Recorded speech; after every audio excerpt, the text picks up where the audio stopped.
नमस्कार मंडळी. रोज सकाळी नाश्त्यासाठी काय करावं हा प्रश्न पडतो.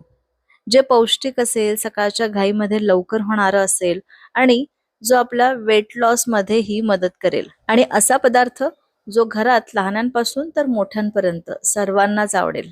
म्हणूनच आज मी फ्लफी, सुपर सॉफ्ट आणि जाळीदार ही ज्वारीची इडली तयार केलेली आहे, जे आपल्याला पडलेले सगळे प्रश्न सोडवतील. कारण पौष्टिक तर आहेच, कारण आपण यामध्ये ज्वारी वापरली आहे, तांदूळ वापरला नाहीये. आणि वेट लॉस जर तुम्ही करत असाल तर तांदळापेक्षा ज्वारी कधीही उत्तम. त्यानंतर पौष्टिक आहे, सकाळच्या घाईमध्ये पटकन होणारा आहे. इडली म्हटलं की अगदी लवकर तयार होते. म्हणूनच आज मी ही रेसिपी फक्त तुमच्यासाठी घेऊन आलेली आहे. आणि यासोबत ही मस्त चटकदार आणि चमचमीत चटणी पण बघूया. चला तर रेसिपीला सुरुवात करूया. आणि अशाच पौष्टिक नाश्त्याच्या रेसिपी जर बघायच्या असेल तर मेजवानी बाय सोनलला नक्की सबस्क्राईब करा. आणि आजचा हा व्हिडिओ तुम्हाला नक्कीच आवडेल, म्हणून आत्ताच व्हिडिओला लाईक करा. आणि हो, तुमच्या फ्रेंड्स अँड फॅमिली सोबत शेअर पण करा. चला तर रेसिपीला सुरुवात करूया. त्यासाठी 2 कप ज्वारी घेतली आणि अर्धा कप इतकी उडीद डाळ घेतलेली आहे. अर्धा ते पाऊण कप घेतली तरीही चालेल. आता ही सगळी एकत्र करू आणि याला स्वच्छ 2 ते 3 वेळा धुवून घेऊ. तसं इडली, डोसा हे पौष्टिकच असतं, पण त्यामध्ये तांदूळ असल्यामुळे जर तुम्ही वेट लॉस करत असाल तर तुम्ही तांदूळ खाणार नसाल तर त्याऐवजी तुम्ही ही ज्वारीची इडली करू शकता. आणि बऱ्याच जणांना, जसं ज्यांना डायबिटीज वगैरे आहे, त्यांना तांदूळ खाणं वर्ज्य असतं. त्याच्यामुळे ही ज्वारीची इडली अगदी परफेक्ट ऑप्शन आहे. ही ज्वारी आणि ही डाळ एकत्रच भिजत घालायची आहे, वेगळं वेगळं घालायची गरज नाही. आणि याला छान चोळून चोळून याचं सगळं जे घाण पाणी निघतपर्यंत आपण याला धुवून घेऊ. तर 3 ते 4 वेळा मी धुवून घेतलं. आता यामध्ये पाणी घालू आणि याला 7 ते 8 तास किंवा कमीत कमी 4 ते 5 तास याला भिजत ठेवू. आणि यामध्ये अर्धा चमचा मेथी पण घालायची आहे. ज्वारी भिजायला वेळ लागते, म्हणूनच ज्वारीला आपल्याला जास्त वेळ भिजत घालायचं. म्हणजे हे जे बॅटर बनवताना आपण हे डाळ आणि ज्वारी जी घेतलेली आहे ती जास्त वेळ भिजत घालायची. जसं नेहमीच आपले तांदळाचे जे डोसे किंवा इडलीचं बॅटर बनवतो, तर ते 3-4 तासामध्ये आरामात चांगलं फुलतं. म्हणजे आपलं तांदूळ जे आहे ते चांगले भिजतात.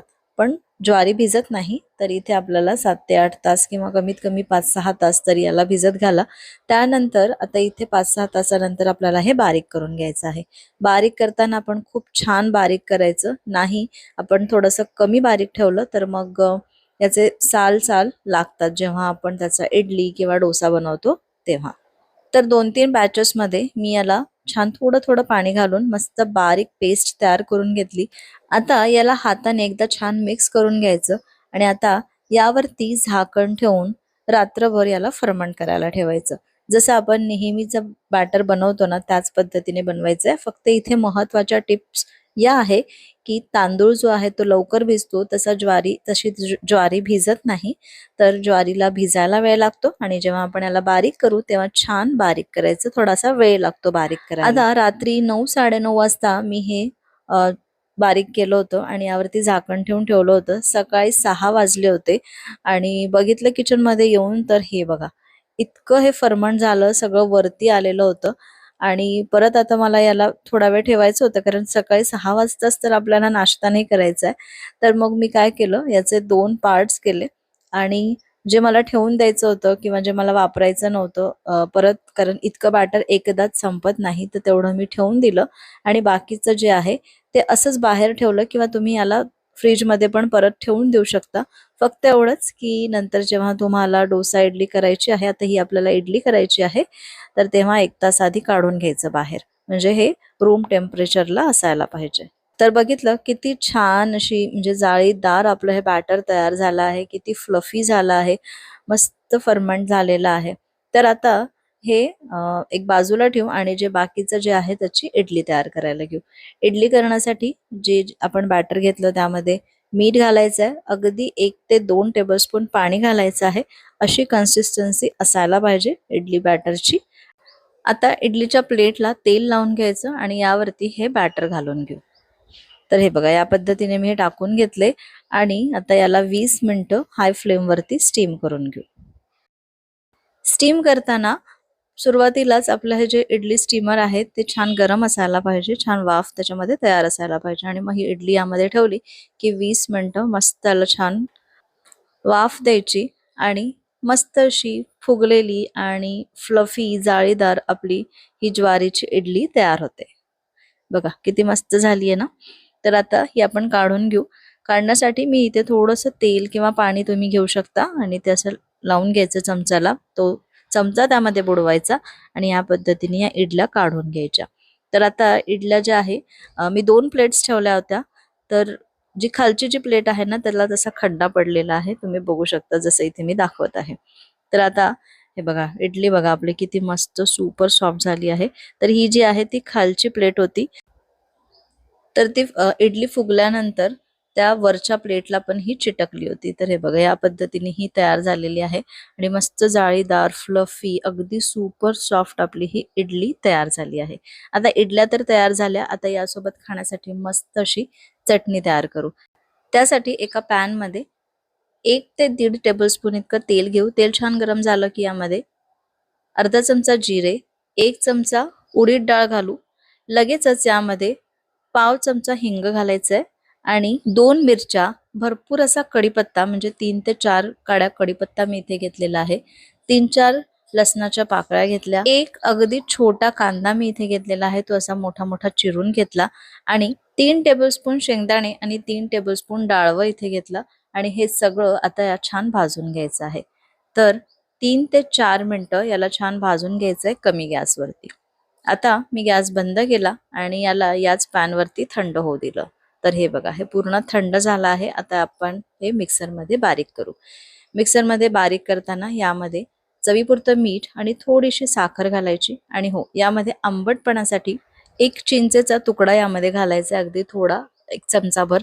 किंवा तुमच्याकडे आता आंबे असतील, कारण आता उन्हाळा आहे आणि उन्हाळ्यामध्ये आंब्याच्या सीझन मध्ये तुम्ही यामध्ये थोडी कैरी सुद्धा घालू शकता. तर मी थोडी कैरीचे माझ्याकडे छोटे छोटे 2-3 तुकडे होते आणि थोडंसं चिंच हे पण मी घेतलेलं आहे. दोन्ही घातलं, 2 पैकी 1 घातलं तरीही चालेल. आणि आता याला छान मिक्सरमध्ये बारीक करून घ्यायचं. बारीक करताना नंतर यामध्ये थोडं पाणी घालायचं आणि अगदी बारीक चटणी वाटून घ्यायची. तर हे बघा आपली मस्त अशी ही डाळ व शेंगदाणा आणि मस्त या कांद्याची चव अशी ही चटणी तयार आहे. खूप अप्रतिम होते, अप्रतिम लागते.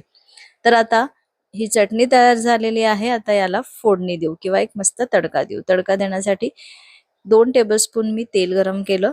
गरम तेलामध्ये मोहरी घालायची. मोहरी चांगली तडतडली की हिंग घालायचं आणि मस्त भरपूर असा कढीपत्ता घालायचा. तर मी अगदी 1 काडी कढीपत्ता घेतलेला आहे आणि या कन्सिस्टन्सीची आपली ही चटणी तयार करून घ्यायची.